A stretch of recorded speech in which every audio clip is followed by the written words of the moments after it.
público, quién puede hablar en qué lugar y de qué temas. Eso está diferenciado también, ¿no? ¿Quién puede interrumpir a quién? Entonces, no es solo las representaciones, el contenido de qué hablamos que reproducen esta diferencia de género, sino también las formas de usar el lenguaje, las prácticas discursivas.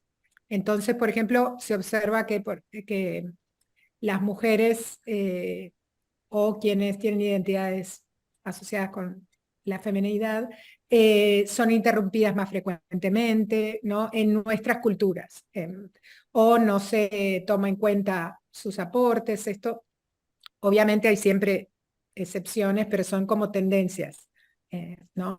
También el uso de quién puede hablar en qué momento está generalmente distribuido en base a roles de género.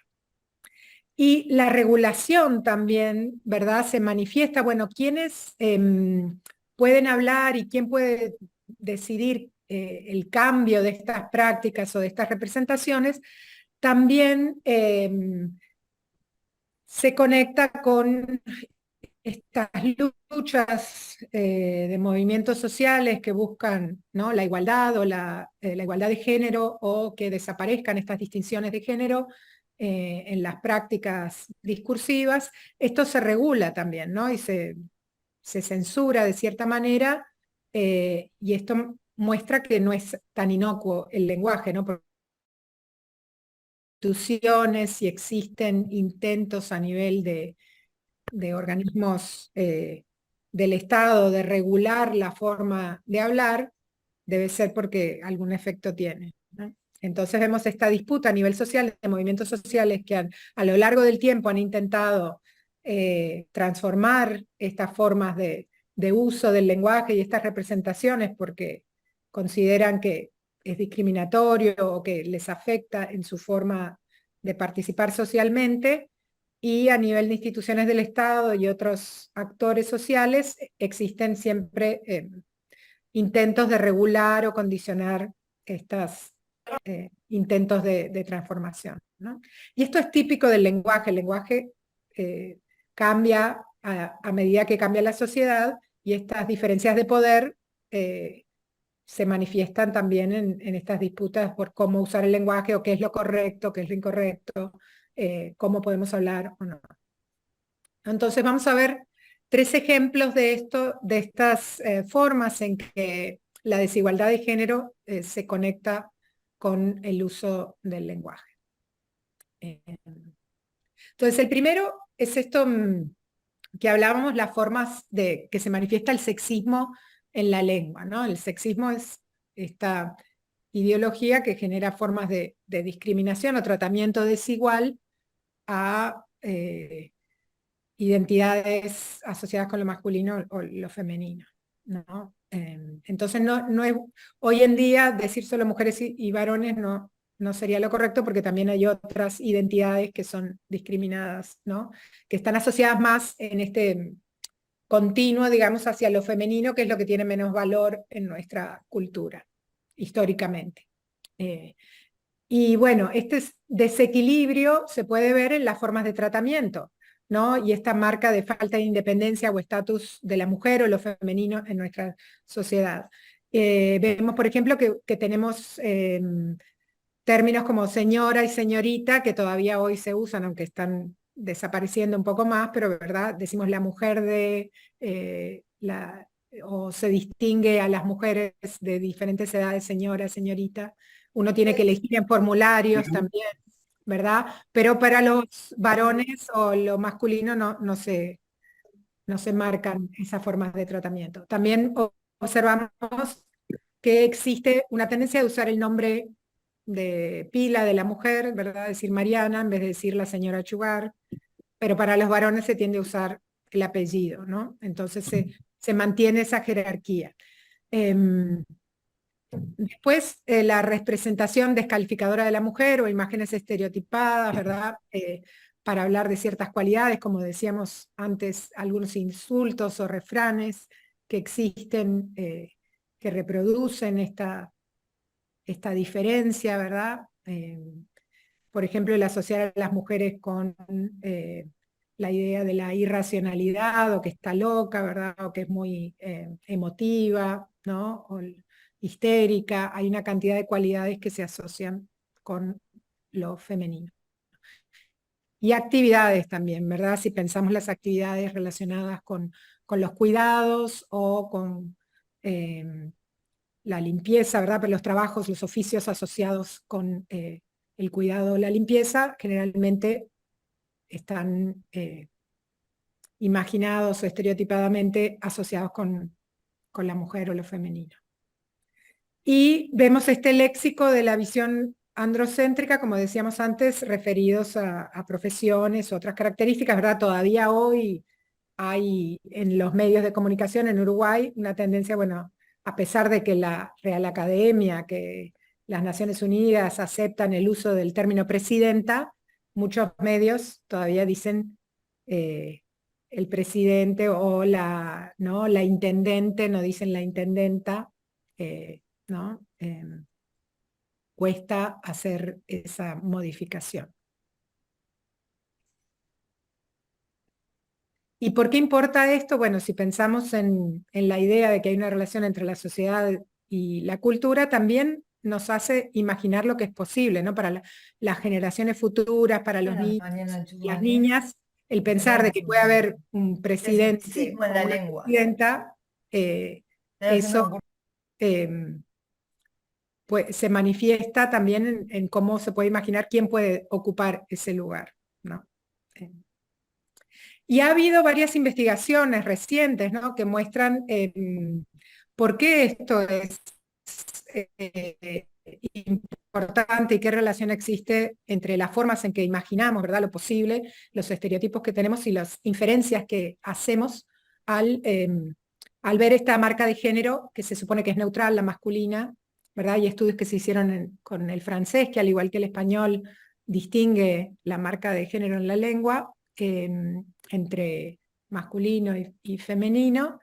Y lo que encontraron estos investigadores es que cuando se asume como neutral, ¿verdad? El género con la marca del masculino como genérico, las inferencias que tienen los lectores y las lectoras es a construir representaciones que asocian primero con lo masculino, antes de que con todos, ¿no? Entonces acá tenemos un ejemplo que, que quizás puede servir para notar cómo, si vamos leyendo este texto, que dice, el profesor estaba esperando a su marido que había de salir de la oficina con el ingeniero de construcción, el cual estaba encinta por tercera vez.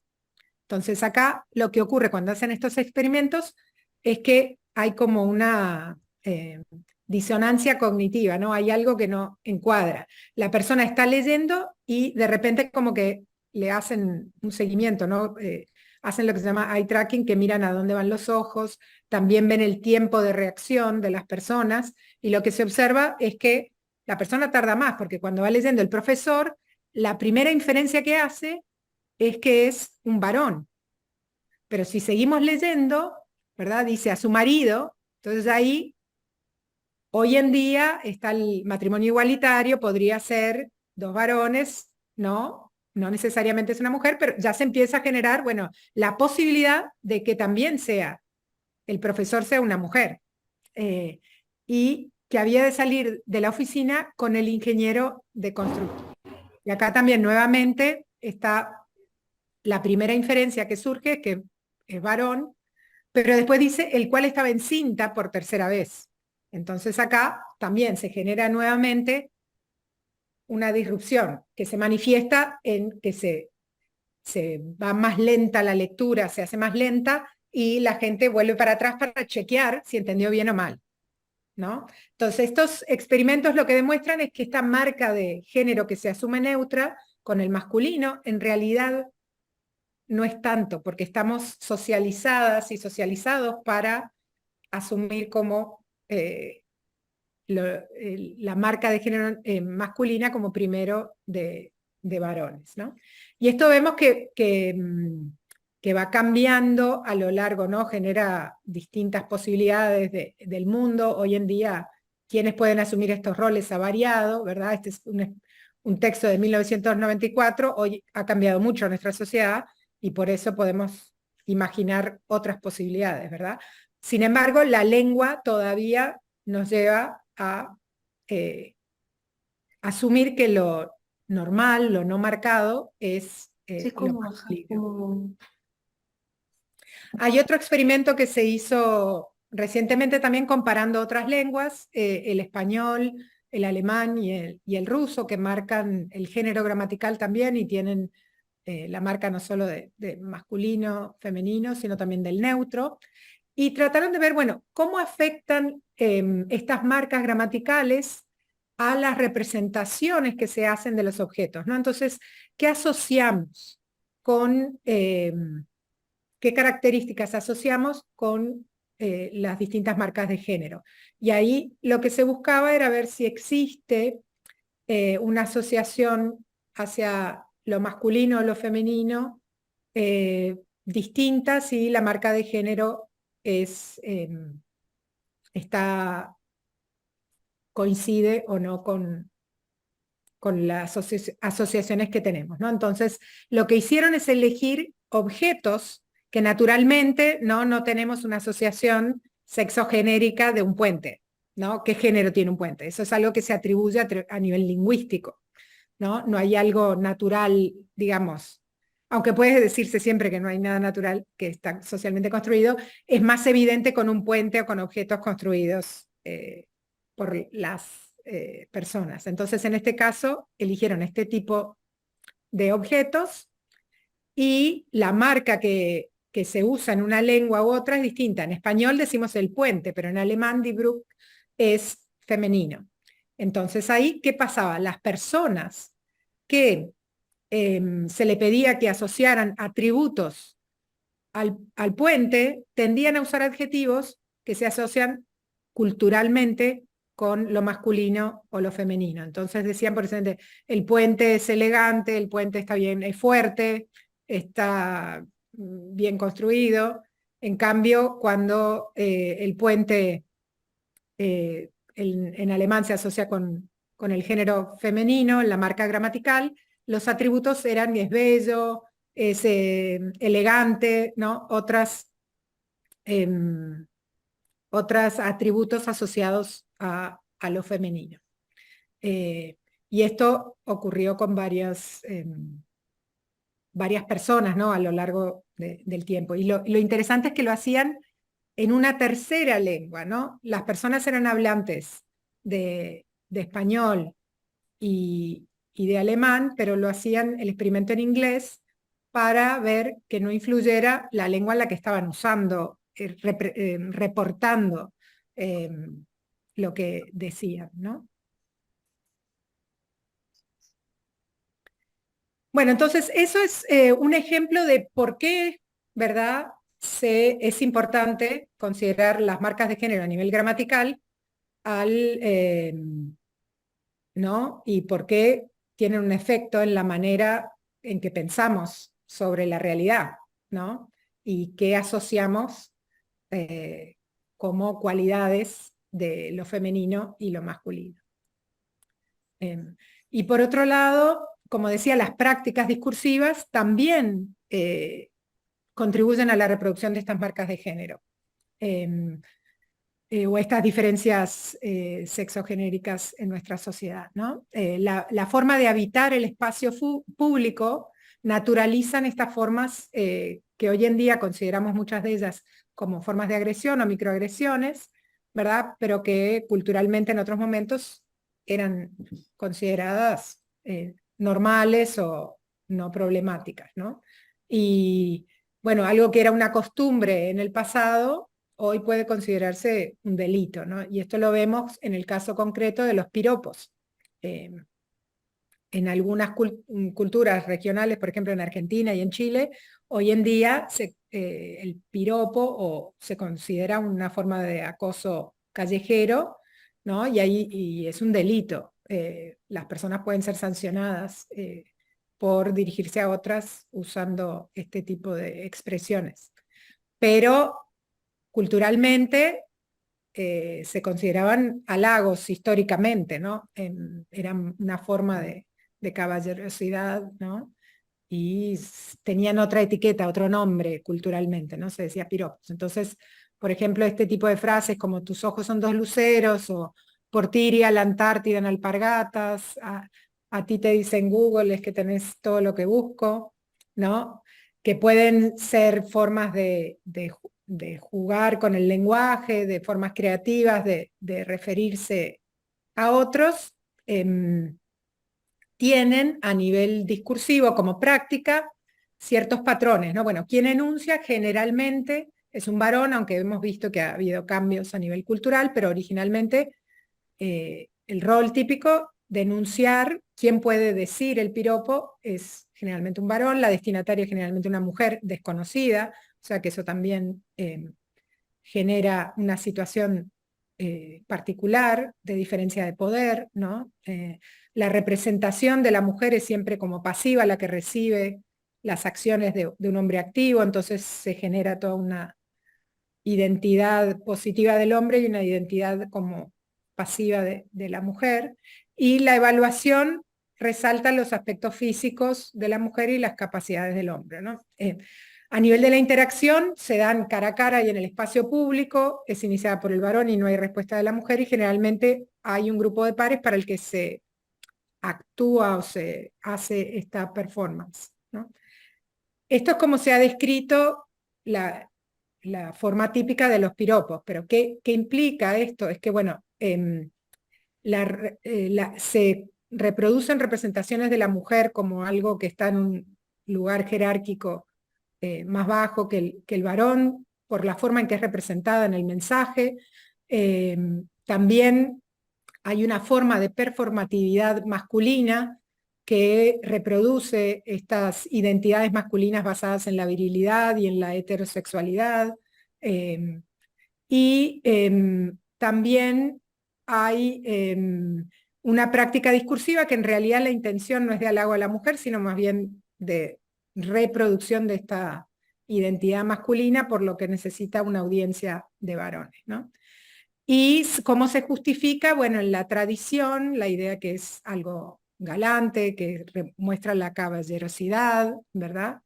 Pero si lo pensamos a nivel de cómo se recibe hoy, esto ha cambiado. ¿Por qué? Porque culturalmente se ha desafiado un poco la interpretación y la percepción de estos piropos como halagos para considerarlos como formas de acoso, porque implican un uso del espacio público en el que el varón tenía más poder, la mujer no tenía derecho a tomar la palabra en este espacio, ¿verdad? Y también, bueno, la idea de quién tiene derecho a imponer su mensaje sobre otro no era algo en el que existía reciprocidad o forma de responder, ¿verdad?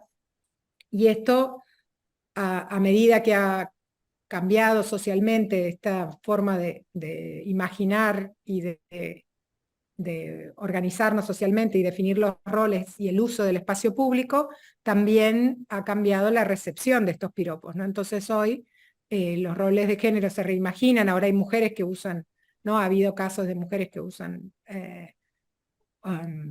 los piropos hacia los varones o se usan entre los mismos géneros, ¿verdad?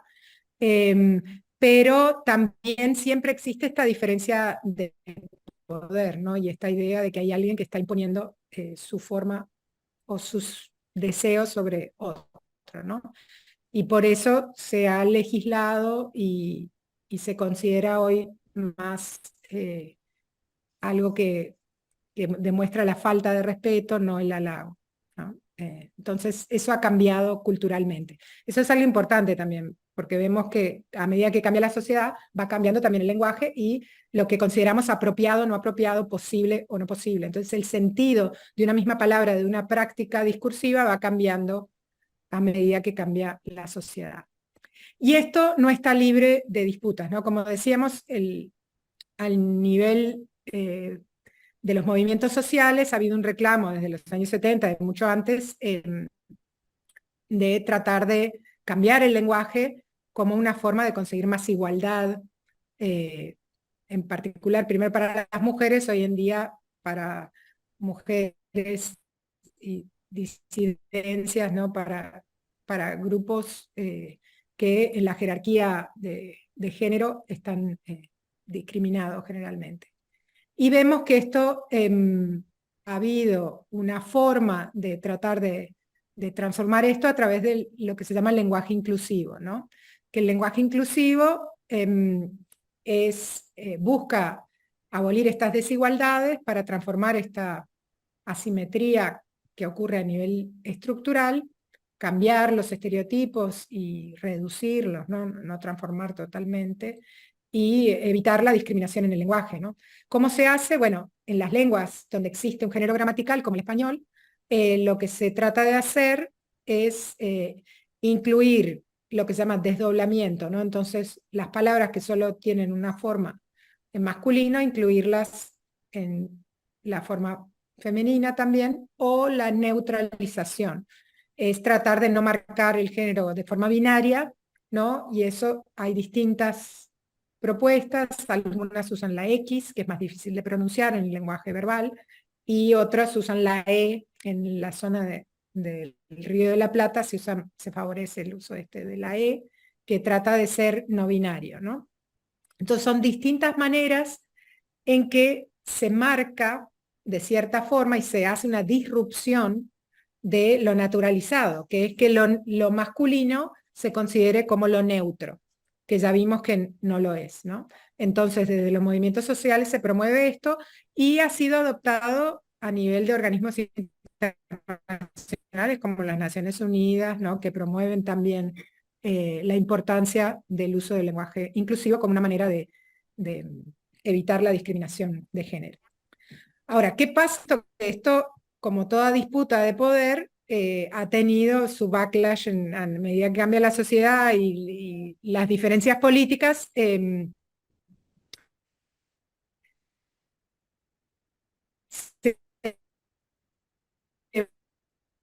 va manifestando, y esto lo vimos el año, hace Mariana, creo años que en Uruguay, te perdimos. bueno, desde ahí se Ahí, conectó, ¿estoy? sí, ahí Sí, sí. sí. Está. Perdón, ya estoy terminando, sé que Dale. si escucho, estoy Sí. muy pasada, perdón, ya termino. Entonces vemos que hay una reacción, y si hay una reacción, quiere decir que esto sí importa, ¿no? Porque si fuera algo que no marca, que no hace ninguna diferencia, no habría tanta reacción para controlarlo o transformarlo, ¿no? Entonces vemos, por ejemplo, que hubo a nivel de la educación pública esta idea de apelar a la Real Academia o las reglas del lenguaje como que fuera algo que no se puede transformar. También un intento de regulación a nivel de legislación, a nivel parlamentario, que está, ¿no? Que una propuesta de ley de prohibir el uso del lenguaje inclusivo, no solo en la enseñanza primaria, sino también universitaria, pública y privada, y de sancionar a quienes utilizaran este tipo de lenguaje en, en su actividad profesional, ¿no? Entonces ahí no se podría apelar, esto es muy importante, la libertad de cátedra no podrá ser invocada como eximiente al incumplimiento de lo dispuesto, ¿no? Entonces realmente es una regulación del uso del lenguaje, ¿no? Y una censura de este uso. También hubo a nivel de los medios de prensa y medios de comunicación la denuncia, ¿no? Sanción social, sospecha, hubo un programa dedicado a escrachar a profesores universitarios y otros por nombre fueron mencionados, quienes usan lenguaje inclusivo en la educación, ¿no? Eh, entonces, esto a nivel de derechos humanos y de la búsqueda, ¿no? De la igualdad a nivel social implica que, bueno, que también las diferencias de género, ¿verdad? Afectan el ejercicio de la libertad de opinión y de expresión, ¿no? Y que el sexismo, cuando se combina con la discriminación a través de leyes o políticas, hacen que exista, bueno, esta censura del uso del lenguaje, pero también de las formas de expresión a nivel cultural y social, ¿no? Entonces, bueno, ¿qué podemos hacer? Las compañeras que siguen mostrarán algunas propuestas concretas de qué se puede hacer, pero creo que desde una perspectiva de derechos humanos es importante marcar que hoy en día, bueno, sabemos que hay que trascender estas visiones binarias de la construcción de roles de género, que den lugar a otras formas de identificación, ¿verdad?, que existen en nuestra sociedad, defender el pluralismo y la diversidad como algo que contribuye a la cultura, ¿verdad? Que no es un problema o algo a lo que tenerle miedo, sino más bien es algo que enriquece a la comunidad, distintas formas de mirar, de pensar, de construir el sentido de nuestra experiencia, y también la importancia de no permitir que este tipo de discriminación pase sin ninguna consecuencia, ¿no? Que cuando alguien está siendo discriminado o discriminada es importante que se nombre y bueno, que se haga visible esto, ¿no? Porque vulnerar los derechos de otras personas no es aceptable desde esta perspectiva de derechos. Bueno, muchas gracias y disculpen si tardé mucho. Muchísimas gracias, Mariana. Gracias por este, ¿no?, marco un poco más teórico, pero con situaciones y casos bien prácticos que seguro nos ayudan a empezar a reflexionar y repensar nuestras prácticas, ¿no?, desde el lugar que estemos, sean unidades de comunicación, comisiones de género o comunidad universitaria. Le vamos a dar la palabra a Leticia Laurier, que anda por ahí. Leticia es licenciada en Comunicación por la Universidad de la República y doctoranda en Comunicación en la Universidad de Vigo. Es profesora investigadora en la Facultad de Información y Comunicación y corresponsable del Núcleo Interdisciplinario y Grupo de Investigación y Desarrollo, Comunicación y Accesibilidad. Coordina proyectos de investigación, extensión y enseñanza vinculados a la temática. Leticia, te damos la palabra, 20 minutitos. Y capaz, Leticia, cuando te queden 5, levanto la mano, así no nos extendemos mucho.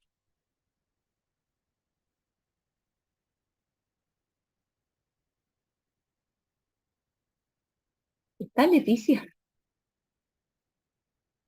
Yo estuve buscándola a María y no la encontré. Ah, no está. Perdón. Bien. No, gracias. Gracias. Bueno, vamos a hacer un cambio de programación. Le damos, qué raro, Leticia. Le damos la palabra a Andrea y Sofía. Sofía y Andrea integran el espacio de reflexión para una comunicación inclusiva en la universidad. Este espacio nos estuvo asesorando y acompañando un poco en la gestión de este conversatorio. Y paso a presentar. Andrea es licenciada en Ciencias de la Comunicación por la Universidad de la República y diplomada en Comunicación, Género y Derechos Humanos. Ha trabajado en la comunicación institucional de diversas organizaciones de derechos humanos. Trabaja en comunicación de la Universidad de la República desde el año 2012 en espacios como Uniradio y Facultad de Ciencias Económicas y Administración. Actualmente integra las unidades de comunicación de la UDELAR y de la Facultad de Información y Comunicación. Y Sofía es licenciada en Diseño de Comunicación Visual por la Universidad de la República. Actualmente está cursando la maestría en Comunicación de las Organizaciones en la Universidad Complutense de Madrid. Trabaja en la UDELAR hace 9 años e integró el área de comunicación de la Facultad de Arquitectura, Diseño y Urbanismo y la Facultad de Ciencias Sociales. Desde 2019 integra la unidad de comunicación de la Facultad de Ciencias Económicas y Administración y desde 2014 es docente en la licenciatura de Diseño de Comunicación. Andrea y Sofía, no sé si estaban prontas, ¿sí? Sí, por acá andamos. Bueno, voy a ir compartiendo pantalla mientras agradezco, María, por la introducción. Ahí. Bueno, a la CAEB, obviamente, también por todo, por la organización, por estar acá, por convocarnos, y bueno, y también a nuestros compas del espacio, el espacio de reflexión para una comunicación inclusiva en Ludelar. es el espacio para el cual venimos en representación con Andrea. Bueno, ahí están viendo en pantalla completa, ¿verdad? Me confirma alguno que esté por ahí. Sí. Sí, perfecto. De más. Bueno, nada, en realidad este es un grupo, un espacio autoconvocado por intereses comunes en relación bueno, al uso del lenguaje inclusivo en Ludelar.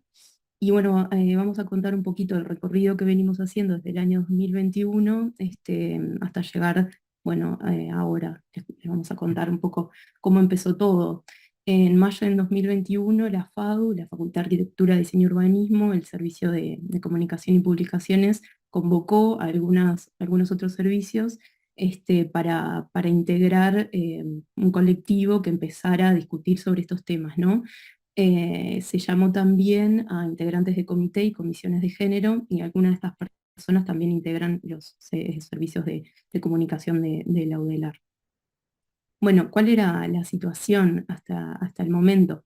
Bueno, se empezó a utilizar el lenguaje inclusivo en diferentes formatos como respuesta a la política del modelo de calidad con equidad de género, y esto decantaba en diferentes formas de aplicación del lenguaje. Ahora vamos a desmenuzar un poquito más sobre un relevamiento que hicimos.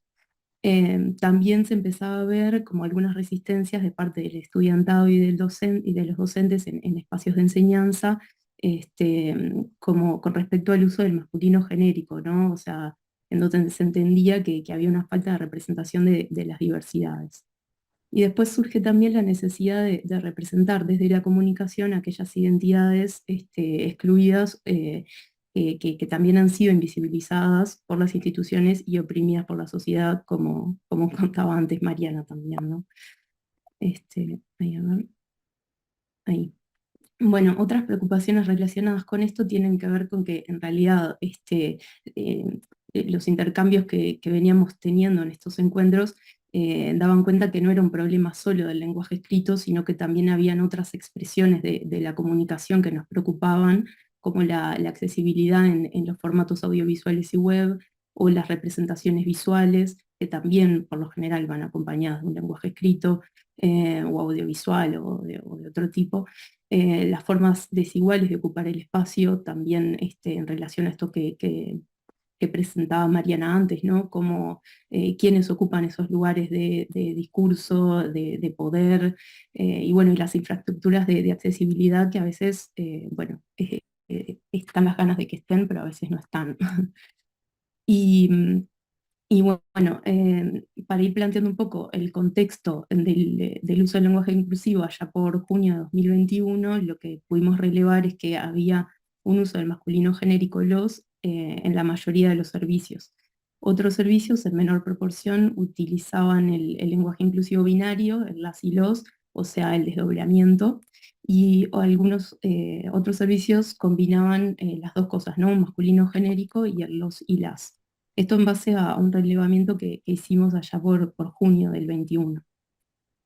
Entonces, bueno, los objetivos que nos nucleaban tenían que ver con compartir, intercambiar sobre las distintas perspectivas y las experiencias y los avances de los servicios de UDELAR en relación con la inclusión, la accesibilidad y los lenguajes y el lenguaje sin sesgos de género, ¿no? Con la motivación de visibilizar e incluir a toda la comunidad en su carácter de diversidad. Entonces, así que se empezaron a generar como algunos insumos para ir haciendo como, bueno, como un registro de todo lo que íbamos haciendo, ¿no? En donde a partir de esto pensamos en hacer una bitácora donde fuimos anotando todos los temas como más importantes que íbamos hablando, íbamos anotando también las personas que asistían a los encuentros. Se generó como una carpeta de archivo donde íbamos compartiendo también los antecedentes dentro de la UDELAR y también como del ámbito local, por fuera de UDELAR y del ámbito internacional, en relación a manuales y guías y protocolos de estilo de uso del lenguaje inclusivo, para tener como referencia y de cara a ir pensando en materializar todo este trabajo en un producto que nos permitiera condensar nada, ¿no? Como como un protocolo, bueno, no sabíamos qué nombre iba a tener estrictamente, ¿no? Y eso es como una pregunta que nos atraviesa hasta hoy, pero bueno, para eso estamos acá, y un poco sobre eso es este conversatorio, bueno, por lo menos nuestra perspectiva para este conversatorio, ¿no? Y como antecedente tuvimos también, bueno, ahora Andrea va a hacer un recorrido por varios de los manuales, estilo que están en uso hoy en día en UDELAR, pero bueno, en aquel momento ya estaba el de la FIC, el de la Facultad de Información y Comunicación, que era un manual de estilo para la comunicación organizacional, y lo tuvimos muy presente como antecedente, ¿no? Entonces, en este cuestionamiento que nos atravesaba sobre si era una guía, si era un manual, nos preguntábamos si tenía que ser un formato más cerrado o un formato más abierto que permitiera condensar los cambios constantes que atraviesa el lenguaje y que debe atravesar el lenguaje, ¿no? Siguiendo esta perspectiva que también planteaba Mariana antes. Entonces, bueno, pensábamos si era un protocolo, si era un repositorio, si era un manual, si era una guía. Bueno, la guía es como el nombre que últimamente nos está rondando más, y bueno, hacia dónde creemos que quizás tenemos que ir. Y bueno, y allá por julio de 2021 empezamos a pensar que estaba bueno diseñar un encuentro presencial, porque veníamos con muchos encuentros por Zoom, atravesados obviamente por la pandemia, y, y bueno, y de cara a eso, pensamos en invitar a algunas referentes de la temática para intercambiar y debatir. La idea de este encuentro, además, era acercarnos como grupo, ¿no? Y visibilizar el trabajo que nos venía preocupando hasta ese momento, de cara a que tuviera también una repercusión en la UDELAR. Y bueno, y esta es una foto de aquel encuentro que fue en octubre de 2021, donde se nos veía a todas y todos con tapabocas. Eh, ahora André les va a contar un poquito más. Y bueno, a pesar de que era un momento de distanciamiento social y habían algunas pautas en relación a eso, tuvo una buena convocatoria, y eso es algo importante a destacar. Bueno, le paso la palabra a André, que va a seguir en las próximas diapos. Bien, bueno, gracias a todos y todas, y bueno, contarles un poco de lo que fue este mojón, que para nosotros fue súper importante, este conversatorio y este primer encuentro, porque también nos encontrábamos presencialmente.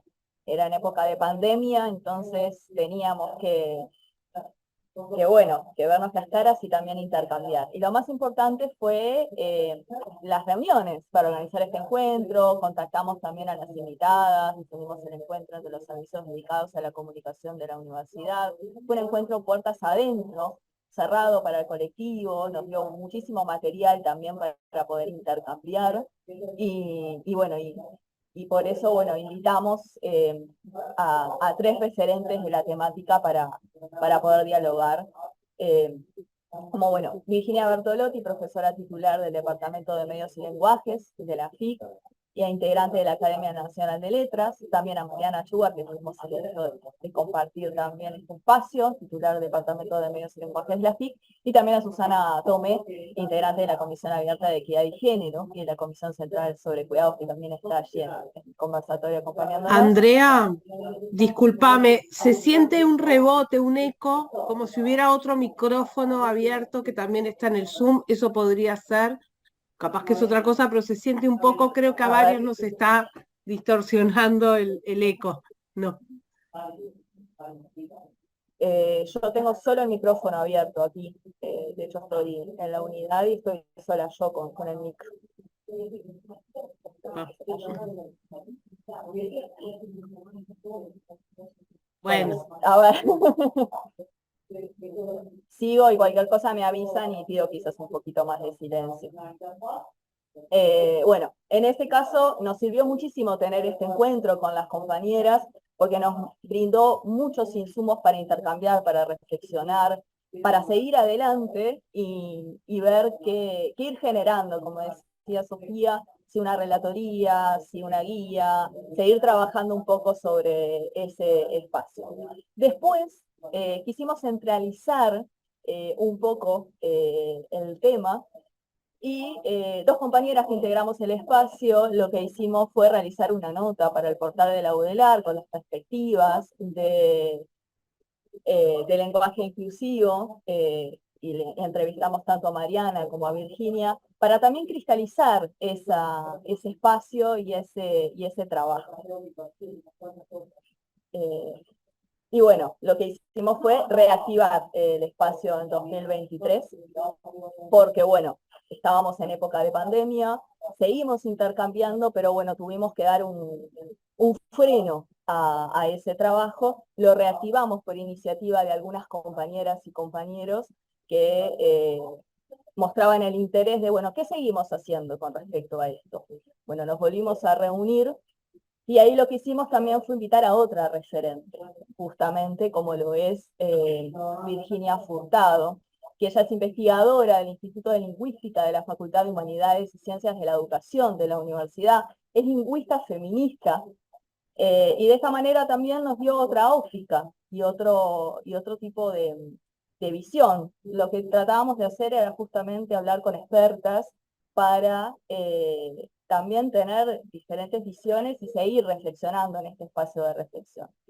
Allí en realidad lo que hablamos con Victoria y algunos de los insumos y conclusiones, por decirlo de alguna manera, que queremos compartir, es que ella nos planteó que es importante tener en cuenta cómo reconocernos socialmente a través del lenguaje de ciertas identidades, ¿no? Algo de lo que decía Mariana y también estuvimos reflexionando junto a Victoria. También el uso del lenguaje se ve afectado por el contexto que es latente y contingente, y también la variable a tener en cuenta es la accesibilidad, algo que Leticia va a profundizar mucho mejor que nosotras, por supuesto, pero eso también lo tuvimos en cuenta, porque el tema de la accesibilidad para hablar del lenguaje inclusivo, también hay que tener en cuenta ese tema, ¿no? Si ponemos la X, si ponemos el arroba, los lectores de pantalla no lo van a reconocer. Entonces, eso también fue algo que fuimos aprendiendo y también a la vez tuvimos en cuenta a la hora de seguir reflexionando. También cuestionar a las instituciones que normativizan la lengua y los intereses que tienen. También hablamos de la propia Real Academia Española, que por algo su directiva también está compuesta por hombres, entonces también empezamos a reflexionar al respecto de esos temas. Victoria también nos invitó a hacernos algunas preguntas, ¿no? Sobre según qué institución está mal el uso del lenguaje inclusivo. Entonces ahí seguir reflexionando a través de algunas preguntas como qué tan abiertas están las instituciones al diálogo. Y ahí seguimos avanzando un poco en dimensionar las dimensiones políticas del lenguaje, el lenguaje inclusivo como política lingüística, también tener conciencia de las normas que existen, las normas gramaticales, pero también para poder romperlas. Y así rescatar el conocimiento que tenemos como profesionales de la comunicación y la experiencia en las unidades de comunicación, y por eso también los aportes de Victoria fueron sumamente enriquecedores. Por otro lado, también otro mojón de este año sumamente importante fue este, ¿no? Claramente, cuando María y Ana, integrantes de la CAE, nos invitaron a participar de este conversatorio.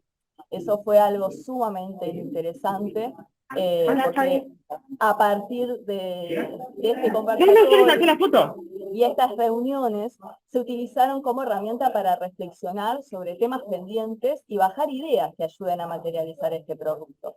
A partir de ahí estuvimos hablando sobre la importancia de tener en cuenta las experiencias que hay en las unidades de comunicación de la universidad, que bueno, con Sofía estuvimos recabando las experiencias de los y las colegas en las unidades de comunicación.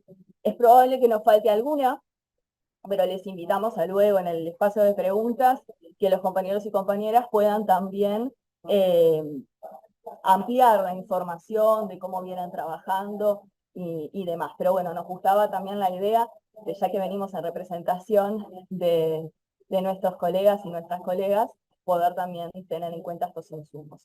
En el caso de la Facultad de Ciencias Sociales, hay una guía de redacción y estilo que incorpora el lenguaje inclusivo. También, por otro lado, en la Facultad de Psicología existe un protocolo de estilo de redacción que incorpora también el lenguaje inclusivo. Por otro lado, en la Facultad de Información y Comunicación, como Sofi mencionaba anteriormente, y fue también una referencia muy importante para el espacio, está el manual de estilo para la comunicación organizacional, que incorpora también al lenguaje inclusivo. Y por otro lado también, en la Facultad de Humanidades y Ciencias de la Educación, incorpora la forma genérica en estas pautas de estilo para referirse a todas las identidades sexogenéricas en la redacción del manual. Así que tenemos 4 ejemplos muy claros en manuales.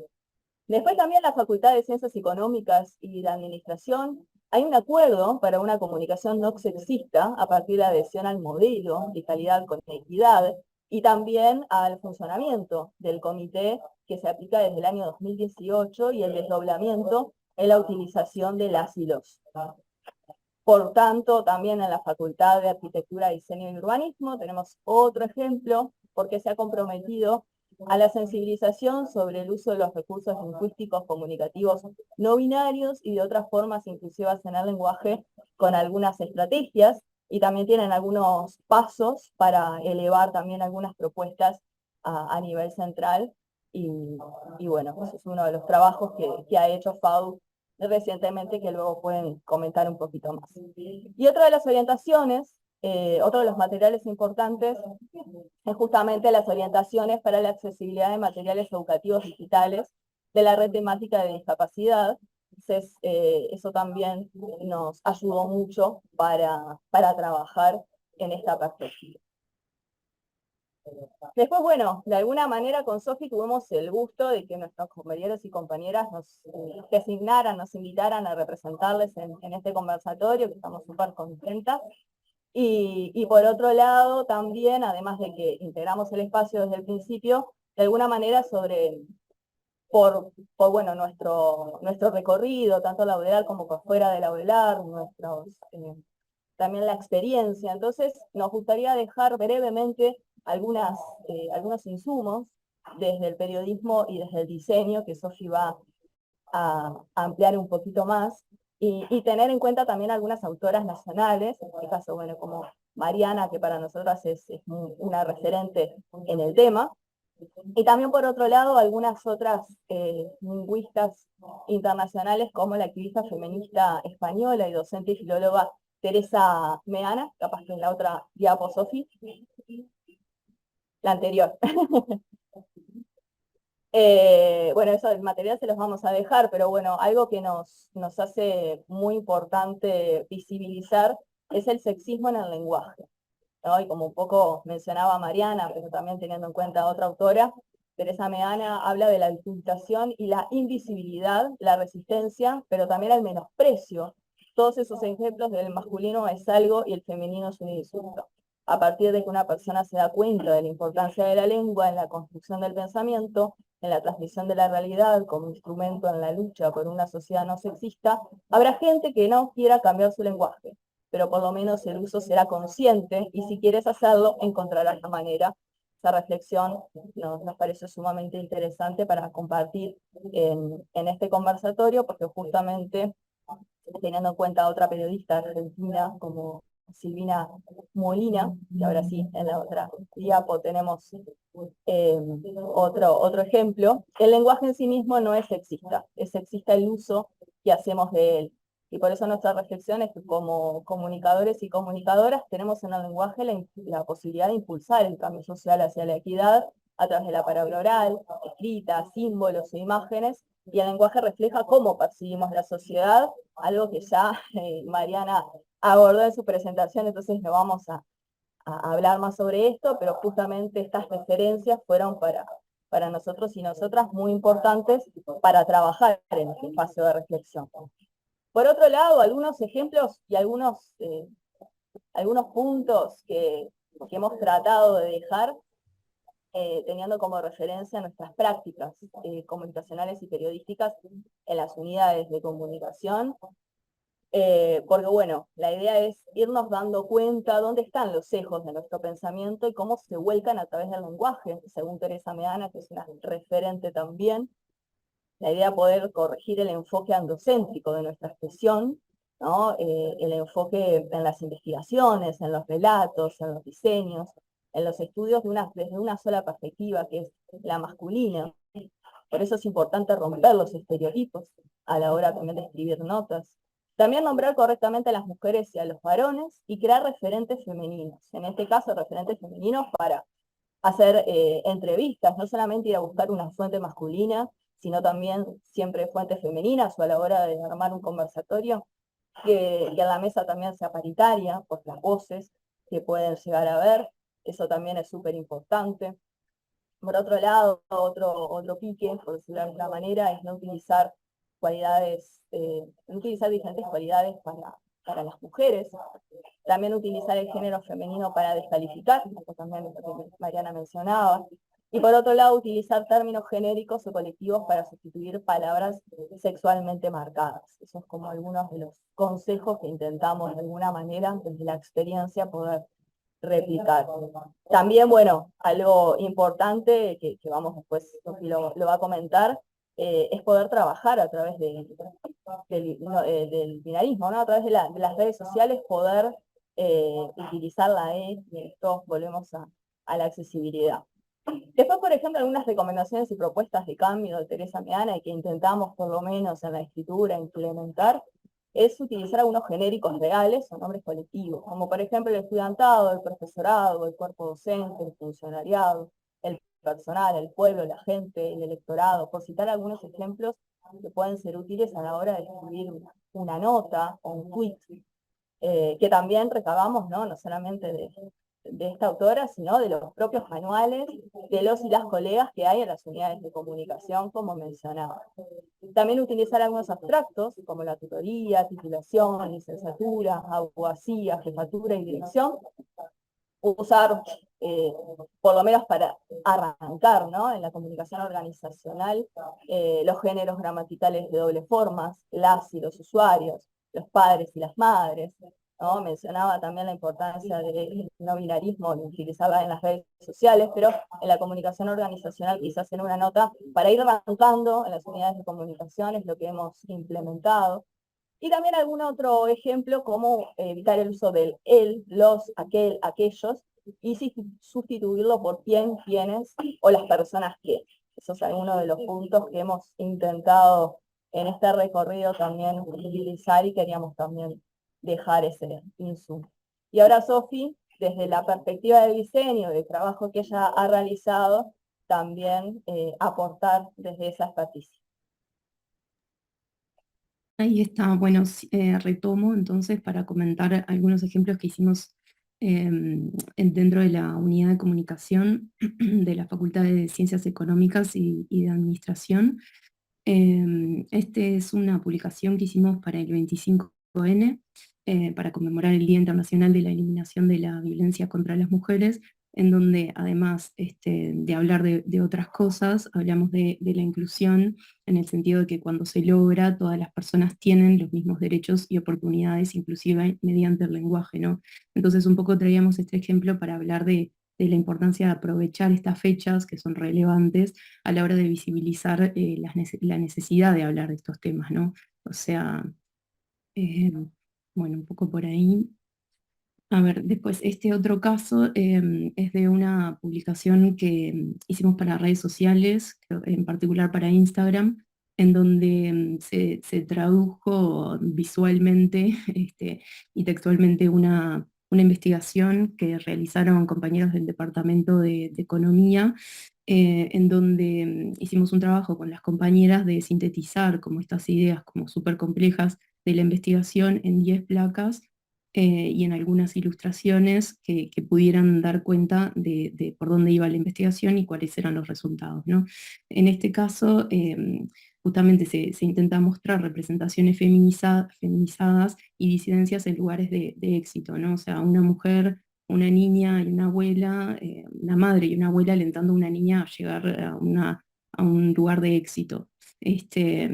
Y en realidad creemos que es importante ponernos a pensar a la hora de diseñar cómo las representaciones visuales pueden acompañar estos textos que de alguna manera intentan, ¿no? O aplican el lenguaje inclusivo desde el desdoblamiento, pero bueno, también acompañarlo desde lo visual, ¿no? también entendemos que el desdoblamiento, bueno, es una forma binaria y que quedan por afuera otras, ¿no? Como ya se, o la representación de otras diversidades, pero bueno, ahí vamos, ¿no? Como repensándonos y tratando de integrarlo desde la manera más académica y aprobada y consensuada, ¿no? Pero bueno, en esa línea estamos trabajando. Entonces, este es un ejemplo en donde para la bienvenida de la generación de este año, la 2023, se trabajó en generar personajes en donde las representaciones no fueran como tan hegemónicas, ¿no? Si bien aparece un personaje con una camisa, una corbata y un corte de pelo más tradicional, bueno, capaz que también aparecen personas con un pelo afro o con pecas o con corporalidades gordas, saliendo un poco también de las representaciones más estándares, estereotípicas y hegemónicas eh, de lo que se espera o de lo que estamos más acostumbrados, pero que en realidad no es la representación de la diversidad tal como es, ¿no? La comunidad de la universidad. Y después, por último, quería mostrar este ejemplo, que también es como parte de la serie que hicimos para la divulgación de los informes del Departamento de Economía, en donde utilizamos representaciones de personajes no binarios o con características que no son excluyentes o exclusivas de un género, ¿no? O sea, que usar pelo largo quizás no es necesariamente de una persona feminizada o pelo corto de un varón o utilizar una caravana no tiene por qué estar asociado a una mujer y bueno, así. En ese sentido, nos hemos estado como revisando y transformando a lo largo de los, o por lo menos del tiempo que yo estoy en la unidad de comunicación de FCA, tratando de incorporar esta perspectiva no solo desde lo textual, sino también desde las representaciones visuales. Y bueno, ¿hacia dónde vamos ahora? ¿No? Esa es la pregunta. Ahí escucho un micrófono de fondo abierto que no sé, ahí creo que, ahí está. Y bueno, entendemos que el panorama es muy diverso, ¿no? Como se ha visto, hay diferentes formas de avance en los servicios, y en realidad lo que sí tenemos como desde este espacio para decir es que nuestro destino sabemos que está integrando el lenguaje inclusivo, ¿no? Al menos esa es como la línea en la que estamos convencidas y convencidos que hay que seguir trabajando. Y para eso proponemos como algunos pasos sobre los cuales trabajar y reafirmarnos en este proceso, ¿no? Que tienen que ver con trascender a las unidades de comunicación para que la comunicación no sexista sea transversal a toda la institución y para eso es necesario trabajar a nivel de toda la universidad y que estos procesos respondan no solo a voluntades particulares, aisladas o a grupos de interés que trabajan como desde un lugar particular, sino también que respondan a políticas institucionales que puedan respaldar estos procesos, ¿no? También entendemos que es importante continuar el trabajo conjunto con los comités, las comisiones de género y la CAEG para la implementación del modelo de calidad con equidad de género. Creemos que es importante seguir el intercambio entre colegas, o sea que esto no va a terminar acá, o sea que este espacio va a seguir activo y bueno, que está abierto el espacio para que se sigan integrando diferentes sectores de la universidad, bueno, que es un espacio moldeable, mutante y activo, ¿no? Y bueno, que también creemos que es necesario continuar con la formación al respecto de estos temas, o sea, por eso siempre estamos con iniciativas de invitar a personas que trabajan desde otros lugares para retroalimentarnos, que es necesario aplicar los materiales de apoyo que ya se elaboran en algunos servicios y bueno, que hay que continuar con su aplicación. Entendemos que, como ya mencionó Andrea antes, es necesario desestimar la X o el arroba porque no son accesibles desde los lectores de pantalla, por ejemplo, y trasladar la perspectiva a otros ámbitos que trasciendan el lenguaje, como el uso de los espacios y las representaciones visuales, tal como hemos visto y mencionado anteriormente. Así que bueno, en realidad hasta acá llegamos, perdón que se nos fue un poquito más de los 20 minutos, pero bueno, esperamos en realidad que este encuentro sirva también para visibilizar todo el trabajo que hemos realizado desde el espacio, desde hace casi 2 años y medio, capaz que un poquito más. Algún integrante del equipo del espacio podrá reafirmar o contradecir. Y bueno, que también sirva como una motivación o como una inspiración para continuar este trabajo y el diseño de una hoja de ruta para ver en qué podemos materializar todo este trabajo, ¿no? Si es una guía o bueno, en qué decantará. Pero bueno, por ahí cerramos. Y muchas gracias por escuchar. Muchas gracias. Bueno, muchas gracias Andrea y Sofía. Es muy importante, ¿no?, que se conozcan tanto el espacio de reflexión con referentes en la temática, pero también estos productos que mencionan, ¿no?, que han diseñado algunos servicios y que pueden servir como ejemplo para otros. También gracias por compartir su experiencia de trabajo, que sabemos que vienen intentando aplicar estas temáticas en su día a día. Así que, bueno, muchas gracias. Y ahora sí voy a presentar a Leticia, que tuvimos un problema con el horario, pero llegó. Eh, Leticia Lorien es licenciada en Comunicación por la Universidad de la República y doctoranda en Comunicación en la Universidad de Vigo. Es profesora investigadora en la Facultad de Información y Comunicación y corresponsable del Núcleo Interdisciplinario y Grupo de Investigación y Desarrollo, Comunicación y Accesibilidad. Coordina proyectos de investigación, extensión y enseñanza vinculados a la temática. Bien, Leticia. Hola, buenos días. Bueno, muchas gracias por la invitación.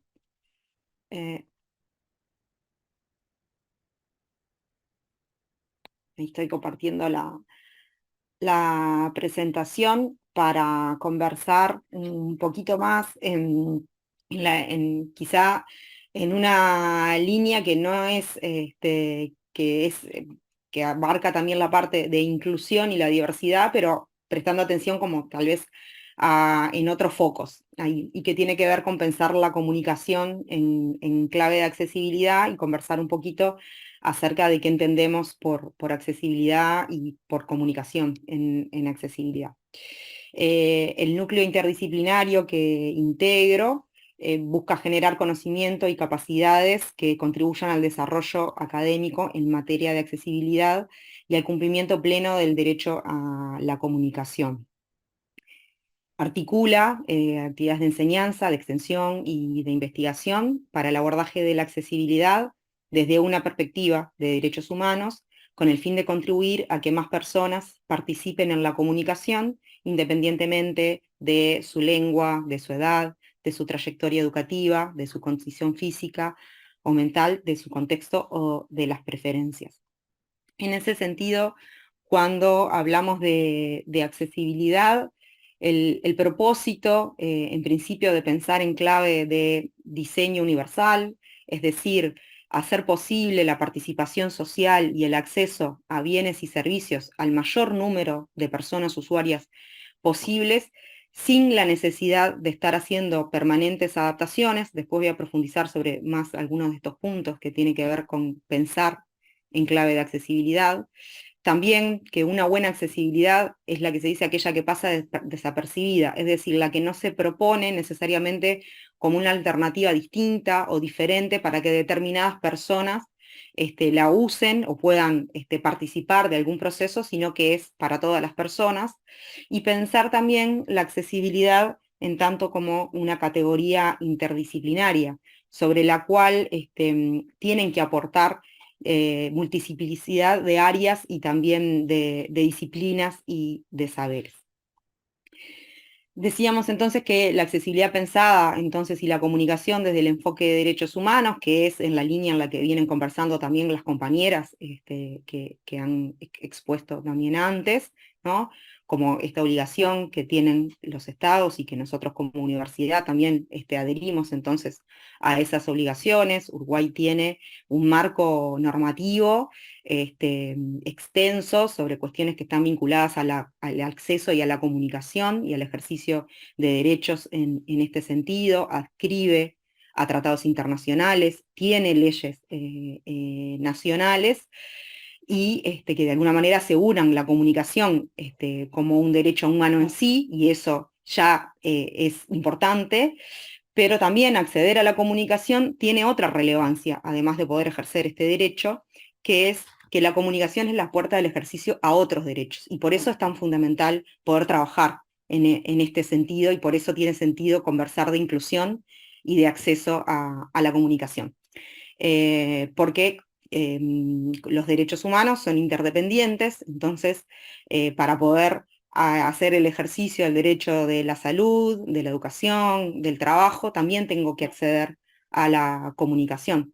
Recientemente tuvimos en el marco de la pandemia COVID-19, ¿no? Circulaba un montón de información que no todas las personas podíamos acceder a ella. Entonces, quienes no estaban en condiciones de poder comprender o acceder a esos contenidos, por ejemplo, cuáles eran los medios de cuidado, estaban en situación más vulnerable de adquirir, ¿no? La enfermedad respecto a otras que sí podíamos estar en igualdad de condiciones para acceder a esa información. Entonces ahí tiene que ver con el acceso, por ejemplo, al derecho de la salud y poder tener también las medidas de autocuidado. Entonces, el acceso a la comunicación tiene un impacto también político y social, contribuye también con la construcción de ciudadanía, y la accesibilidad en comunicación también tiene que ver con la oportunidad también de pensarnos en la subversión de roles también, en que no solamente el acceso es para quien va a consumir de repente algo o va a usar simplemente algo, sino que también puede ser protagonista, ¿no? Y en esto que también ustedes estuvieron conversando un poco de quiénes ocupan qué espacios, de qué lugares, y qué relatos, historias, y quiénes son las personas protagonistas de los espacios también en que habitamos.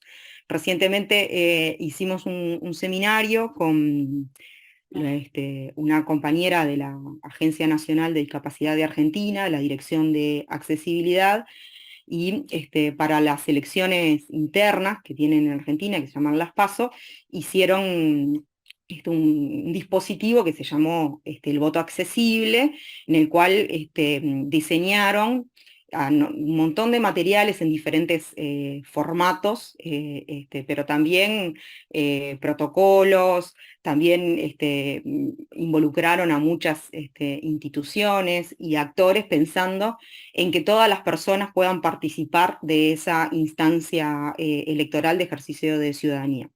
Y en el momento en el que se pensó que no solamente lo importante era el acceso al voto, que ya es relevante, sino que también que las personas que estuvieran en la mesa de votación también tuvieran la posibilidad de tener accesibilidad, contó cómo una mujer sorda evaluó poder estar en la mesa como presidenta de mesa, como secretaria, ¿no?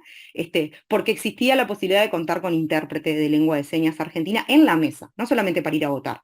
Y esto tiene que ver también en decir, bueno, cuando empieza a haber también acciones de accesibilidad en comunicación, empiezan a surgir posibilidades de ocupar otros lugares y que circulen entre nosotros otra diversidad de personas que traccionan también cambios que tienen impactos entonces también políticos y sociales, y en las trayectorias nuestras decir, bueno, qué roles podemos ocupar o no a lo largo también de nuestra vida y nuestra participación social. Entonces, poniendo el foco más sobre qué tiene que ver con la comunicación, algunas cosas que podemos pensar para promover mayor accesibilidad en la comunicación, traje aquí como un resumen de 4 herramientas clave de la comunicación y accesibilidad para después seguir profundizando más en la temática en sí. Pensar en tener subtítulos, por ejemplo, de los contenidos, los subtítulos que sean intralingüísticos y descriptivos, no solamente que estén los diálogos puestos en la pantalla, escritos, sino que también pensar en la información sonora, que también está y que se puede describir los sonidos en la pantalla. Es una forma también de generar mayor acceso, ¿no?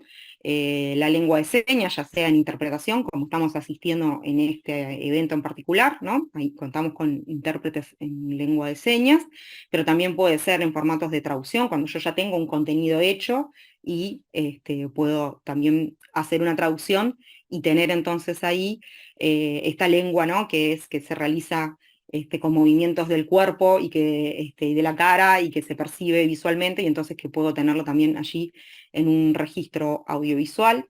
También la audiodescripción, que es una herramienta que traduce las imágenes a palabras, por lo menos los principales contenidos que tienen que ver al nivel de la imagen, que son relevantes para construir sentido y significado, y que se puede utilizar también en imágenes fijas o en movimiento. Por ejemplo, capaz que alguna de nosotras nos hemos encontrado con la opción de texto alternativo en un contenido digital, y ahí podemos poner la descripción.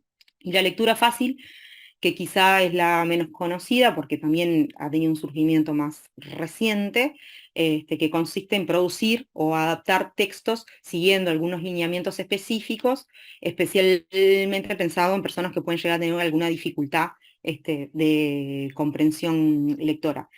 Repito que estas no son las únicas formas, pero sí herramientas clave que pueden promover mayor accesibilidad, pero con esto no alcanza solamente, ¿no? Y entonces quería traer aquí algunos giros que ha tenido también el campo de la accesibilidad, específicamente más en el campo de la comunicación, es en donde han habido en los últimos años mayores transformaciones, en giros epistemológicos y giros metodológicos de los estudios de la accesibilidad, y tiene que ver con pensar cómo las perspectivas y los enfoques que están involucrados. Del giro que se da de los enfoques particularistas a los universalistas, que se refiere a la accesibilidad pensada desde grupos poblacionales específicos y como algo que le incumbe solamente a ese grupo poblacional. En general se piensa en las personas con discapacidad, en situación de discapacidad, a pensar que la accesibilidad nos beneficia a todas las personas. Y esto tiene que ver con lo universal. Después voy a profundizar un poquito más en ello.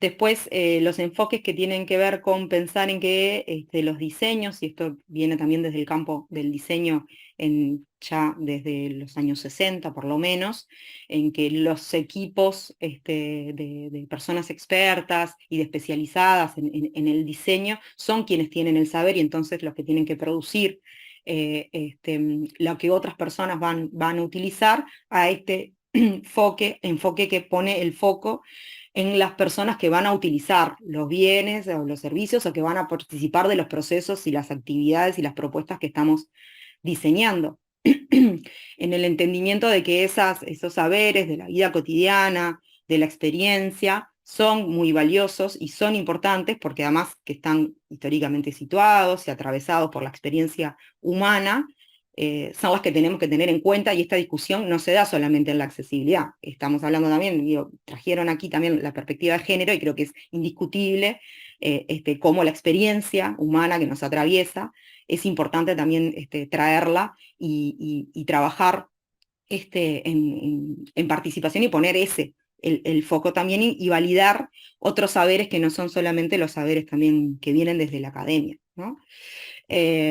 También el tercer giro tiene que ver con lo que se llama de los enfoques reactivos a los proactivos, y esto es en trabajar pensando no solamente en reaccionar frente a una situación, por ejemplo, en cuando algo se vuelve inaccesible y genera barreras y genera que personas queden excluidas de poder participar de algún proceso, de poder acceder a algún medio o mensaje de comunicación, y entonces ahí se hacen adaptaciones, se hacen ajustes, que es importante que se hagan igual cuando eso se detecta, pero a los enfoques que son proactivos. Quiere decir que en anticiparse lo antes posible, se ha empezado a demostrar también que genera mayor accesibilidad y mayores beneficios. Esto es decir, pensar la accesibilidad como parte de los procesos que vamos diseñando lo antes posible para que forme parte de nuestra agenda, de nuestros protocolos de trabajo, nuestras tareas, de las personas que están involucradas en esa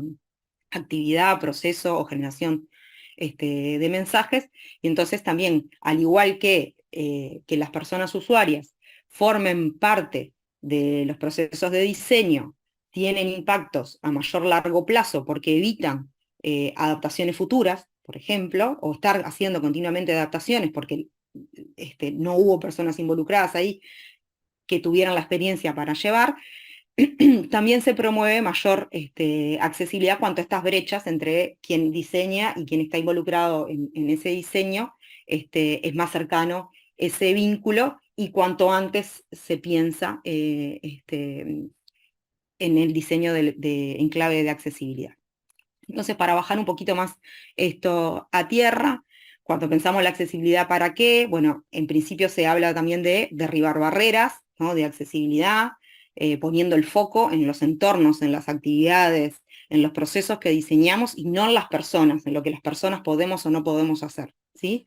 Entonces, una barrera de accesibilidad es un obstáculo que impide o que dificulta la realización de una actividad, y su impacto es dificultar la plena participación social de esa persona. Por eso, de nuevo, pensar en accesibilidad y comunicación, en esto de decir cuáles son los impactos sociales y políticos que esto conlleva.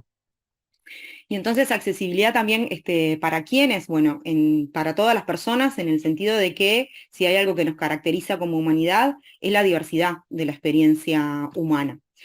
Entonces, no solamente hay un grupo específico que precisa de accesibilidad, ¿no? Tienen que ver con los momentos vitales en los cuales estamos. No precisamos las mismas cosas en nuestra infancia que cuando somos personas mayores.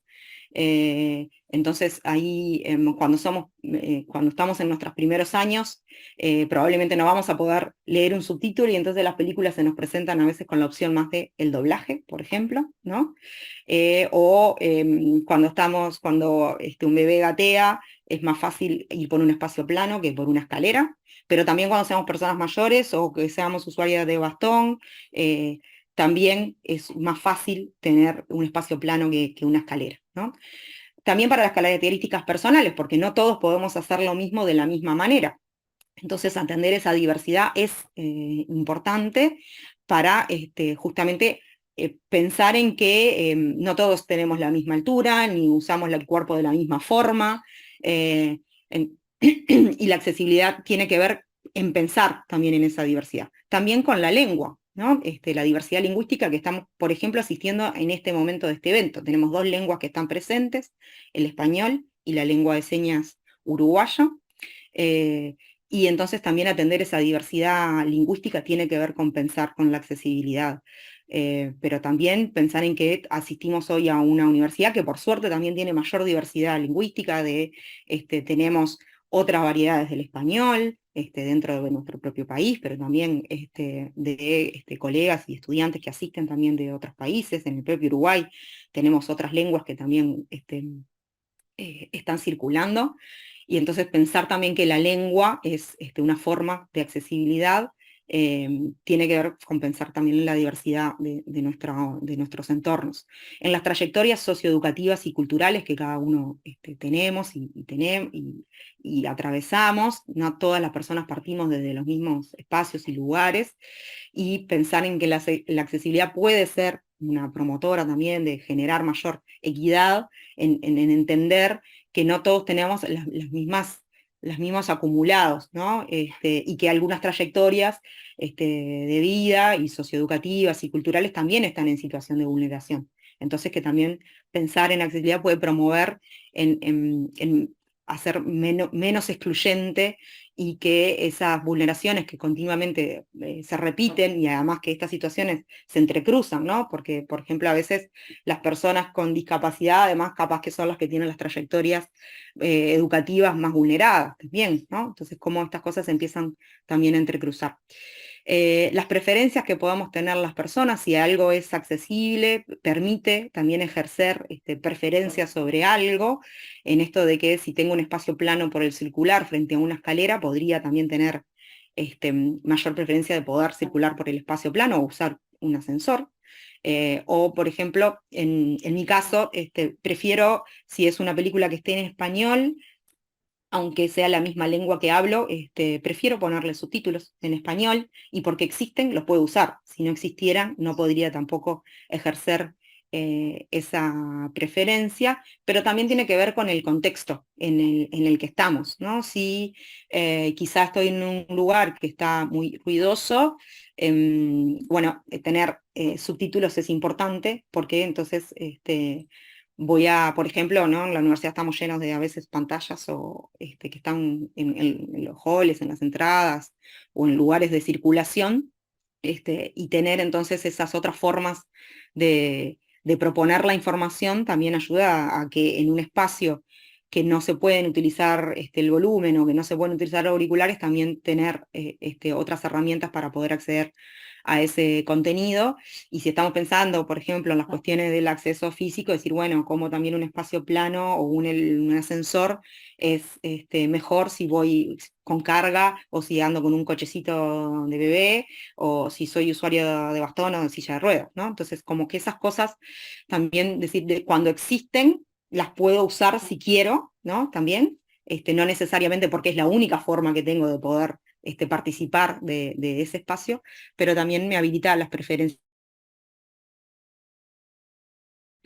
Y entonces, lo último también de decir, bueno, como la accesibilidad, este concepto de cadena, quería traer este concepto de cadena de accesibilidad, que es una metáfora, ¿no? En la que, como está dibujado en la pantalla, tenemos una cadena que muestra como eslabones que se vinculan desde poderse informar de una actividad, ¿no? De poder llegar y poder participar, de poder acceder de forma segura, lo más autónoma posible, de poder circular por los espacios también, de poder utilizar los bienes, los servicios, los entornos, de poder participar en igualdad de condiciones que todas las personas, y también de poder retirarme y salir también en igualdad de condiciones de la forma más autónoma posible. Entonces, y la cadena es una metáfora que es interesante para pensar por este conjunto de elementos que son secuenciales y que son interdependientes para brindar acceso a las diferentes actividades de las personas en distintos contextos, porque esta interdependencia hace que tengamos que tener en cuenta muchos factores cuando pensamos en clave de accesibilidad. Podemos, por ejemplo, ¿no? Podemos pensar como este evento que se está haciendo virtual, en el que podíamos tener en cuenta muchas cosas en función de la accesibilidad, como poder conversar, ¿no? Se tomaron como algunos criterios de poder conversar, de cómo tener nuestras presentaciones, cómo trabajar en lo visual, de contar con intérprete en lengua de señas. Podemos pensar, podemos armar un guión, pero imaginemos que la plataforma por la cual estamos accediendo no funciona con un lector de pantalla, ¿no? Entonces, ahí podríamos haber pensado muchos dispositivos pensando en promover la accesibilidad, pero uno de los eslabones de esa cadena impide entonces que la actividad sea realmente accesible, porque hay un espacio un eslabón que fue roto. Y entonces en esto lo que recomendamos es como también poder pensar cuáles son todas las personas involucradas en el proceso, qué tengo que hablar y planificar con cada una de ellas, tener una planificación y una lista de chequeo es muy importante para no olvidarnos justamente de estas cosas y poder planificar también en qué cosas pueden fallar, ¿no? Que también eso siempre sucede, y cuál va a ser el plan B, ¿no? Frente a una falla de cómo lo voy a solucionar. Entonces, en esto también de cómo, bajando de nuevo a tierra este giro que hablábamos hoy de los enfoques que pasan la mirada solamente a las personas expertas a las personas usuarias, en algo que creo que hoy ya también se ha hablado, decir, bueno, que necesitamos que tengamos mayor participación, que más personas estemos también representadas en mayor diversidad también en los espacios, y que esta participación y colaboración puede ser con un piso mínimo, que es la validación de todo lo que vayamos a hacer accesible. Tiene que haber personas usuarias de herramientas de accesibilidad, por lo menos para validar, y ese es el piso mínimo. Y el piso máximo sería trabajar en procesos de codiseño, en que, bueno, que en todo el proceso, desde que empezamos a pensar algo, hay diversidad de personas en las que están representadas también y que tienen un rol no solo como destinatarias, sino también como productoras también de los procesos de accesibilidad. Por eso hablábamos también hoy de la posibilidad de subvertir algunos roles, es decir, la accesibilidad no es solo para algunos, sino con, y también como algunas personas también tienen que estar en los equipos para poder también traccionar algunos cambios que son necesarios para que haya esta articulación de distintos tipos de saberes y que los equipos necesariamente tienen que ser interdisciplinarios. Y eso es una cosa que es importante también que la podamos tener en cuenta. Entonces, para resumir en la accesibilidad para quiénes y cómo, para derribar barreras y para ejercer derechos, ¿no? Para todas las personas, atendiendo la diversidad humana. La accesibilidad tiene que ser en cadena, tiene que ser participativa y tiene que ser interdisciplinaria. Es importante que todo esto, porque además son procesos que se van construyendo, que no todo también está dicho y sabido, y necesitamos también de todas las personas para poder construir entornos y actividades más accesibles.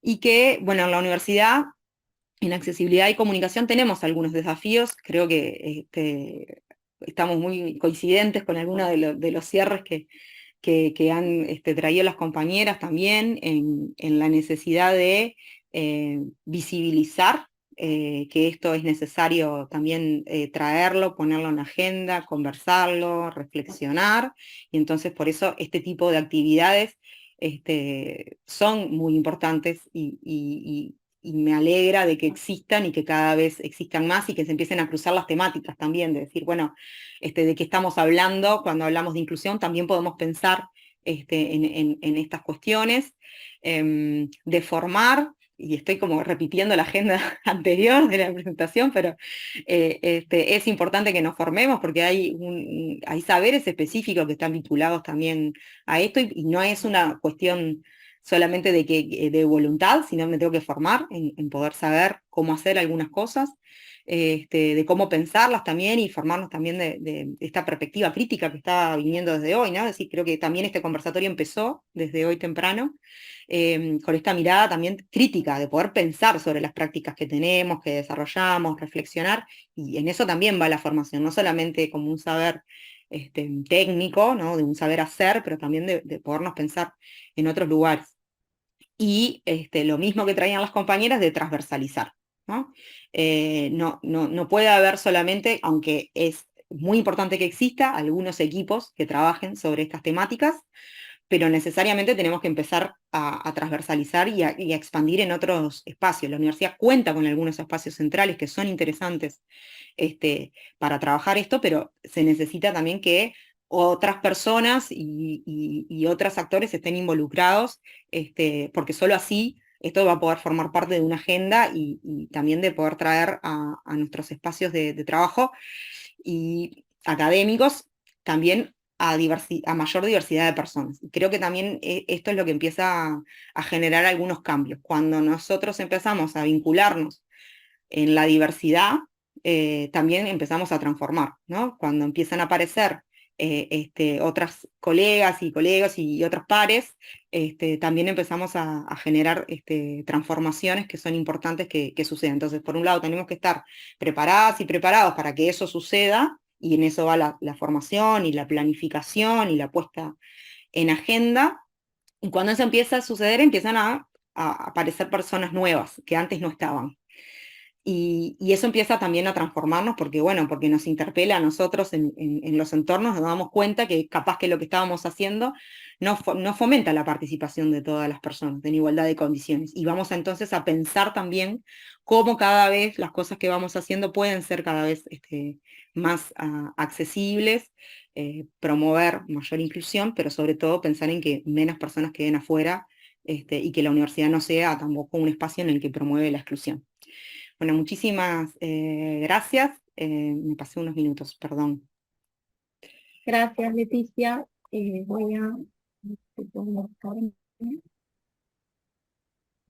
Bueno, muchas gracias, Leticia, por presentarnos este enfoque de accesibilidad y derechos humanos de forma muy clara. Y si bien cuando planificábamos este encuentro nos decía, bueno, qué difícil es dar una receta, ¿no?, de cómo incluir esta temática en la comunicación, creo que han logrado de alguna forma, bueno, presentarnos algunas herramientas muy claras y concretas con ejemplos.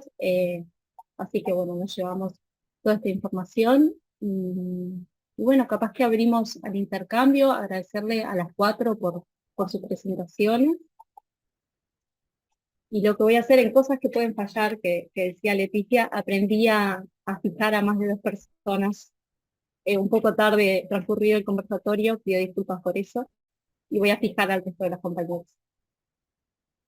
No sé si alguien tiene alguna pregunta concreta en el chat, o si no podemos abrir el micrófono también.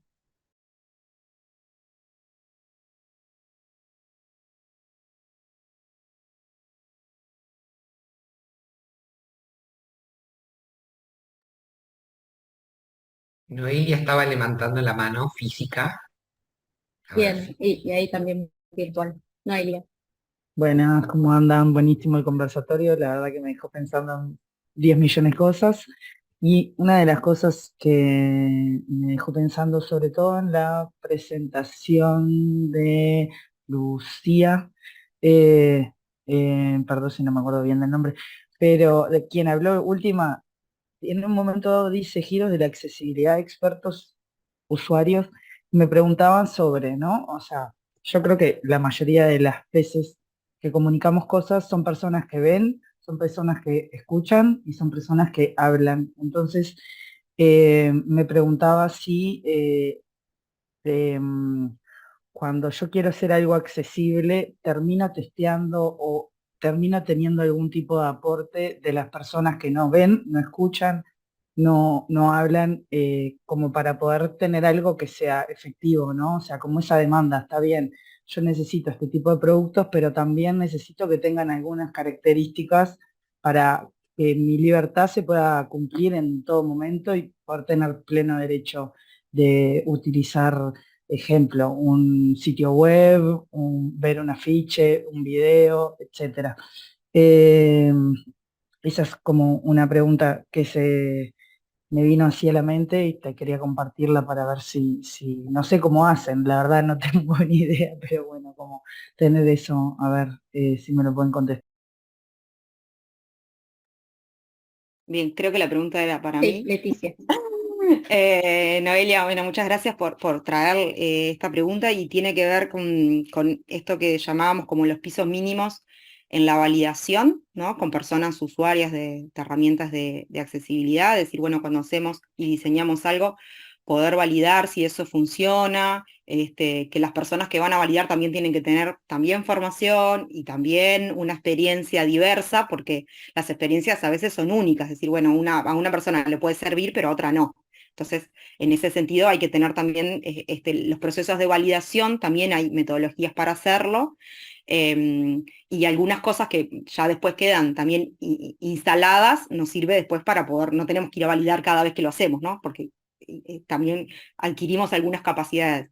En el caso del núcleo interdisciplinario de comunicación y accesibilidad, trabajamos con organizaciones sociales que tienen saberes acumulados importantes, como por ejemplo la Unión Nacional de Ciegos, la Asociación de Sordos del Uruguay, la Asociación Down del Uruguay. Ahora estamos trabajando con el movimiento de personas mayores que residen en establecimientos de larga estadía. Entonces, bueno, ahí también hay saberes acumulados que son importantes para tenerlos. Pero también que formen parte de nuestros equipos. Yo mencionaba que teníamos un compañero que, por ejemplo, que es un traductor sordo, ¿no? Entonces trabaja ya en el proceso de construcción también de lo que estamos haciendo. Y así los procesos también tienen como desde el vamos, ¿no? En el diseño se involucran. En las actividades que nosotros hacemos de formación de grado, las personas de las organizaciones con las que trabajamos cursan las propuestas de unidades de grado en igualdad de condiciones como estudiantes también. Y ahí tenemos también mayor diversidad también en la clase, que nos ayudan también a construir que ese entorno y ese espacio también sea accesible. Entonces, la clave es también o sea, que otras personas también participen de lo que nosotros hacemos y tener como ese piso mínimo, la validación, bueno, que hay procedimientos para hacerlo, digo, pero que estamos abiertos también como núcleo a poder trabajar en eso, en también apoyar a otros equipos que quieran también iniciar trabajos en esa línea.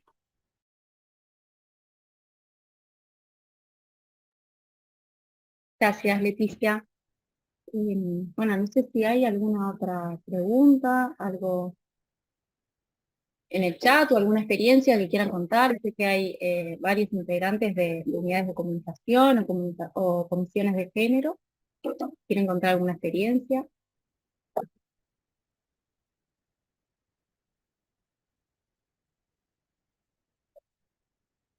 Nos dejaron a todos, nos rompieron la cabeza y quedó todo el mundo pensando.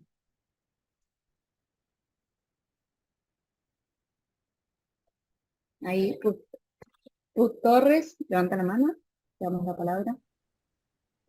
Hola, bueno, primero que nada consagro este momento porque creo que todos necesitamos tener determinada conciencia. Muchas veces hay muchas situaciones que las pasamos por costumbre, ¿no? Y olvidamos que en realidad tiene que existir una inclusión lingüística y en realidad esencial, ¿no? Entonces me encanta que se generen estos espacios, ver a más de 140 personas conectadas, concentradas en la expresión y lo interesante que es. Felicito a mi amiga Andrea Camarano, que es una genia y me encanta que esté participando en esto.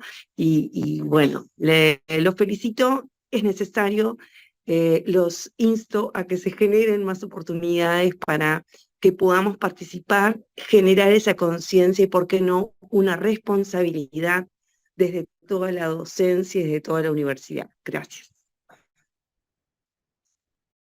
Bueno, gracias Ruth, por tus palabras y a todas y todos por participar. También acá me parece importante algo que mencionaron todas, es el seguir capacitándonos, ¿no? Y formándonos en esta temática específica con referentes específicos. Así que también un deber que nos llevo a la Comisión Abierta de Equidad y Género, de seguir formando, ¿no? Y generando espacios de intercambio, de reflexión. Y así que, bueno, seguiremos. Natalia. Bueno, gracias María. Nada, un poco también para tirar de la lengua, tanta gente que se animen a hablar. Me parece que hay algo interesante y es que varias y muchas veces tenemos y sentimos incluso hasta las ganas de hacer manuales, ¿no? Y guías y manuales, y que las compañeras presentaron buenísimo todos los recursos que hay. Hay muchísimos recursos de antes, actuales, de organismos públicos, internacionales, de las facultades y demás. Me parece que es súper interesante pensar que hay múltiples estrategias y que esta idea de jugar con todas las estrategias y que a veces depende el público con el que se va a hablar qué estrategia vamos a usar, ¿no? Si sabemos en este momento, en un momento que hay retrocesos importantes de derechos en distintos ámbitos y sectores, hacer hincapié en hablar de les, por ejemplo, que puede ser más disruptivo para algunas grupalidades, capaz que lo más estratégico no es hablar de les, sino hablar de las y los a veces y hacer como esa integración. Y me parece que esos son como pequeñas estrategias de ser conscientes de que podemos usar distintas estrategias, y eso me parece que la presentación de Andrea y Sofía daban como pila de pistas en ese sentido. Me parece súper interesante como ese aporte. Gracias, Muchas Nati. gracias a todas, por favor. Bueno, le damos la palabra a Victoria y creo que hay un comentario en el chat, ahora lo leemos. Bueno, muchas gracias. Agradecer sobre todo a las exposiciones que fueron excelentes, súper esclarecedoras. Esta cuestión que planteaba Nati me parece interesante, que esto, digo, todas tenemos la posibilidad de transformar, ¿no? Y pensar que las acciones que hacemos y las políticas que llevamos adelante no son neutras, sino que impactan sobre las personas, ¿no? Sobre la diversidad de personas, el compromiso personal de que cada una de nosotras intervenir en eso, ¿no? Activarnos en esto, bueno, para transformar justamente. El compromiso personal, y también me parece que quedó muy planteado, y lo trajeron varias veces, esta cuestión de que hay recursos o guías a nivel de los servicios y el desafío de generar una guía a nivel de toda la universidad, ¿no? De que no sea solo un tema de debate al interior de algunos servicios, sino que nos transversalice a todos. y ahí me parece que el espacio de reflexión para la comunicación inclusiva, nada, es un espacio central justamente, y bueno, y UCUR también, ¿no? Como comunidad central de comunicación. Y bueno, nada, que vamos a estar apoyando y acompañando seguro desde la CAEC, las comisiones, comité de género y ENICA y otros espacios. Así como un desafío importante para adelante, ¿no? Gracias, Victoria. Le damos la palabra a Bedelía Derecho. Disculpe, también estaba conectada como Susana Knappe. Buenos días. Buen día. Yo me había demorado mucho en conectarme a este tipo de conversatorios o cursos o talleres. La verdad que me pareció muy esclarecedor. No lo había tomado jamás como un problema, el lenguaje, ¿no? Actual como tan discriminante, pero sí, mirado con la óptica que ustedes plantearon, puede ser, sí. Podemos hacer el esfuerzo para mejorar. Como directora, porque soy directora acá del Departamento de Enseñanza, lo que sí es como que es necesario exhortar a los funcionarios a que lo realicen, porque el que yo ordene, ¿no? Que se haga determinado, que se opte por determinado lenguaje, inclusive no lo hace si no existe una voluntad y una conciencia del resto. No sé qué posibilidades hay de hacer como más seguido este tipo de conversatorio. Yo ahora ya lo comenté, tuve que ir por las secciones y ya comenté de que realmente era muy bueno y que convendría hacerlo, más porque siempre estamos publicando, somos responsables de publicar en la página de la facultad, entonces ya podríamos empezar a practicarlo. Gracias. Bueno, gracias a vos. Sí, yo creo que ahí el número de personas inscritas, que creo que superó 190 y hoy en algún momento tuvimos más de 140 personas, habla de una necesidad, ¿no? De una demanda de empezar a trabajar estos temas. Yo quedé muy contenta personalmente de la cantidad de personas que se sintieron convocadas a este conversatorio. Bueno, no sé si en el chat hay algún comentario. ¿Alguien más?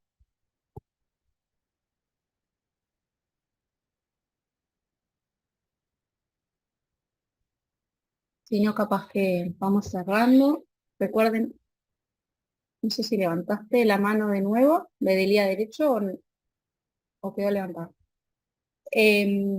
Recuerden que en EVA está el cuestionario de evaluación, son 3-4 preguntas bien concretas, y está también la encuesta de valoración de la actividad, que son requisitos para la certificación. La clave de EVA fue enviada por mail, ¿hay alguien que pregunta en el chat?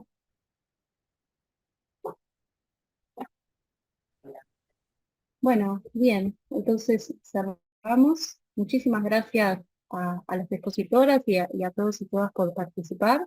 Creo que nos llevamos muchos deberes y muchas cuestiones para repensar y replantearnos de nuestras propias prácticas. Y bueno, también a las unidades de comunicación, a las comisiones de género, a incorporar estas temáticas, ¿no? Muchas gracias por el espacio y por la oportunidad de compartir con las compañeras. Muchas gracias a todos. Muchas gracias. Gracias. Buena jornada. Muchas gracias.